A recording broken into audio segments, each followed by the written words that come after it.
know, do. That's the title of that book, right? Be, know, do. To be or become a person, you must be, right? That takes habits. You got to shape it, right? But it's to be is to become somebody. To know, you got to seek knowledge. You got to become an expert in your field, at your job.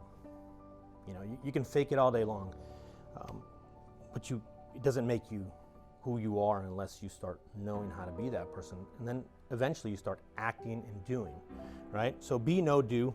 You won't somehow magically turn into the person you want to be if you don't start thinking about it. We go back to the idea, the goal. And you have to be or become, or to be or become the best version of yourself, it begins in the mind. It begins with a thought, begins with an idea. It's putting yourself in the mindset to achieve your objective. The biggest mistake that you can make is to believe that you are working for somebody else. It's also Earl Nightingale.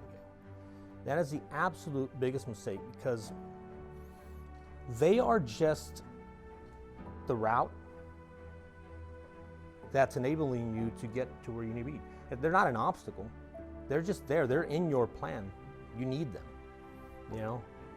And that's whatever it is. And if it's not a boss, it's the customer, it's the client, you know?